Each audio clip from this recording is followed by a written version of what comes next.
Internet Use Violations Case Study. Thread over the World Wide Web by Michael Tone for his State EDL 850. Problem identification. First off, what do we know in this case study? We know that this is a wealthy area with wealthy families. The school has very, very high expectations. The student families are made up of residents such as bankers, doctors, lawyers. Seems to be a middle class, upper class area. Area has many large homes, lots of new cars, the newest in the trendy fashion. We have Dr. Forbes as our building leader. He has been the building principal for 9 years. Dr. Forbes in his time has received many accolades, and the school is looked upon as one of the more prestigious schools in the state. What else do we know? We know that Mrs. Walker is a very qualified second-year teacher. She has a lot of qualifications with regards to her education. She has her undergraduate as well as master's degrees and some postmaster's work. Her classroom approach is one that is very stressful, very strenuous for her students. She is a very serious teacher. Because of this, we have gotten many student and parent complaints. There have been a number of low grades, and there's been a high amount of stress placed on her class and her students. A lot of these students, because of the high expectations by parents, want to be at the top of their class as well as valedictorians. What else do we know? We also know that there was an email sent to Miss Walker. The email was inappropriate, as well as the link attached to the email that contained an internet site with inappropriate comments about her and her classroom. Among some of these comments was one about the possible disappearance of Miss Walker. We know that Miss Walker views this as a death threat to her life. We know that Dr. Forbes and Miss Walker have had a conversation. In this conversation, Dr. Forbes has received the email as well as the link to the internet site. At first he believes this might be a prank, but says he will give the situation the utmost respect. We know that Miss Walker believes the boy that did it, his name was Randy. She believes that Randy did it and might have posted the comments as well. Dr. Forbes has informed Miss Walker that in the morning he will meet with the IT people as well as Randy, and in that meeting with Randy, Miss Walker will be present. What do we need to know? First off, the things that we need to know, we need to get the facts. Okay? We need to know who created the site. We need to know who created the email. We need to know where the email was sent from. We need to know if anybody else received the email. Was it just addressed to Miss Walker, or was it addressed to a number of people? We need to know if there were any school computers involved in this situation. And we need to know if there have ever been any other emails or sites like this in our district before. This is very important information to gather before we get started accusing anybody. In my dealings with this, it will be, if the student has any knowledge whatsoever, it will be very difficult to find out where the email originated, and it will be very difficult to find out where the site was originated if the student has much knowledge about computers. If they don't, it should be pretty easy to figure out both of those things. We need to know what the school policies are. What are the school policies on verbal threats? What are the school policies on criminal threats? What are the school policies on physical threats? What are the school policies on cyber policies, such as if a computer was involved in these bullying instances? What are our policies on cyber threats here at our school? What are the legal ramifications? What laws have been broken? We need to know what the penalties for those laws being broken are. We need to know how the penalties are different for juveniles than they are for possible students being 18 or older, or even parents involved in this situation. We need to know if there have been other incidences like this before. Has this happened in our school before? Has this happened in our district before?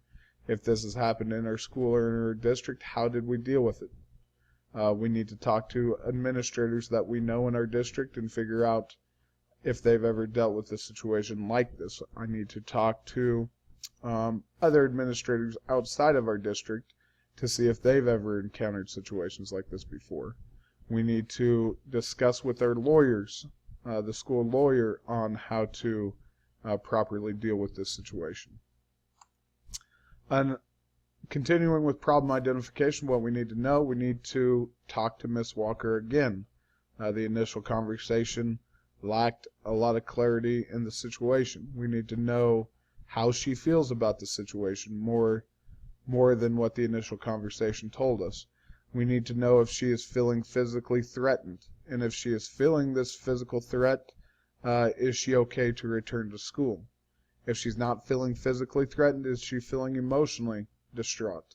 Is that emotional feeling going to cause her not to be the quality of teacher that we need at school? Does she need emotional help? If she needs emotional help, how can we help provide that for her? And we need to know what teachers she's close to. Who can she talk to? What kind of mentors does she have in the school to help her get through this situation? Category 2, plan of action. So what are the problems that we're finding? There's a number of problems that we have. First off, there's been a threat towards the safety of our school and our teachers. There's also been a lack of information coming in with regards to the internet site and the email. We have no idea where it came from, no idea who started it. There's also been a number of concerns raised by students and parents with regards to Miss Walker's class, with regards to her instruction, as well as the stress that she puts on the students. So these are some of the problems that we have. How are we going to deal with these problems? What's our plan of action? First off, problem resolution, we're going to meet with Miss Walker. We're going to discuss the details of the situation. We're going to update her on any new details that we've gained which pertain to the case. We're going to discuss any concerns that she has with coming back to the classroom. Is she okay to come back to the classroom? Does she feel like she can handle the situation, or does she need more time away from the classroom? If she can come back to the classroom, we'll help her with that. If she cannot come back to the classroom, we need to arrange a plan of action until she can come back to the classroom so that the students can get quality instruction while she's gone. We need to provide her with information regarding counseling as well as stress management during this time to help her through this situation.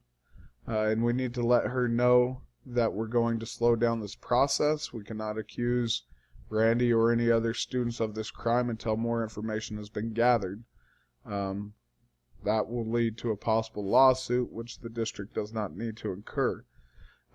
With all of this said, we need to make sure that we show Miss Walker that we are supporting her, that we are behind her 100%. I do not believe that this is a time that we should discuss her classroom procedures or her classroom teaching practices. We need to wait until this whole process is over to get back to those issues. Continuing problem resolution. The next thing we should do is we should meet with the superintendent and meet or the human resource officer, whichever, however the school's set up.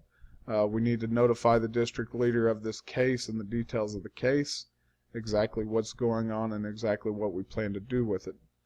We need to ask for suggestions in the resolution of the case. This is a complicated case with a lot of legal matters, so we need to get suggestions on how to deal with it. We need to discuss the district's policy on this matter.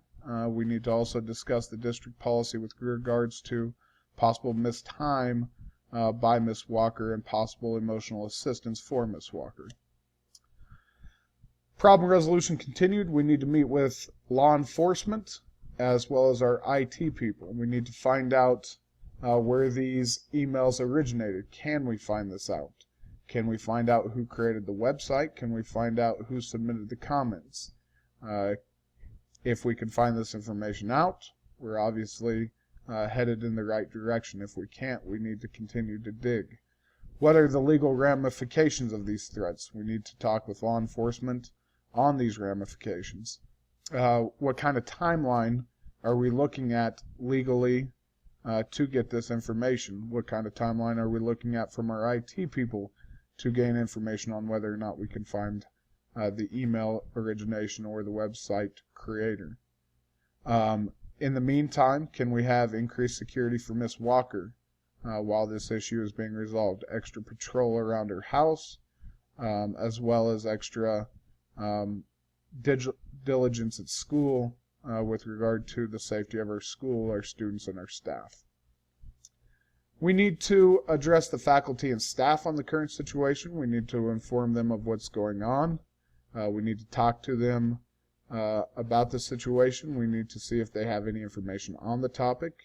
We need to encourage them to be diligent in their classrooms, observing students, listening to see if any students are talking about the situation or have any information about the situation. And we need to remind them to be professional when the topic arises. This topic will become something that students and parents and community members talk about. Make sure they use their due diligence and professionalism when talking to community members about it. Tell them that they cannot discuss the issue. As well as news organizations, not discussing the issue with any news organizations and referring that to our public relations people.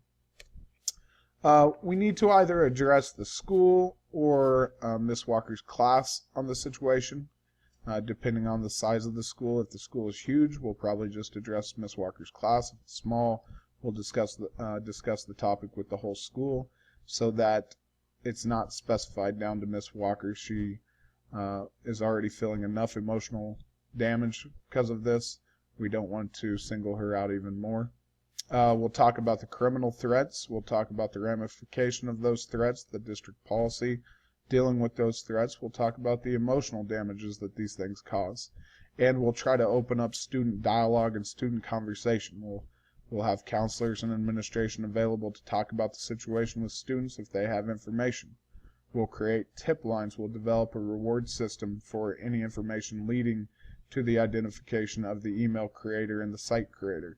And we'll talk one-on-one with any student leaders about the issue. Any people that we feel we have a good rapport with and can possibly gain some insight and some knowledge. We'll talk to those people in the school, those student leaders that might have information. Problem resolution. Next, we'll notify the parents. We'll let them know about the situation. Again, we will not specify the teacher, but we'll let them know the situation. We'll send a letter home as well as an email explaining this. In the email, we will identify the problem. We'll tell them exactly what we're going to do to solve the problem, and we'll explain the possible legal ramifications and school consequences for any students involved in the situation. Promoting the success of all students. How are we going to do this? As a building leader, you must promote the success of all students by protecting and promoting general welfare and safety of those students and that staff. We also, as building leaders, must promote the success of all students by safeguarding the values of democracy, equality, diversity, as well as any possible legal consequences of decision making.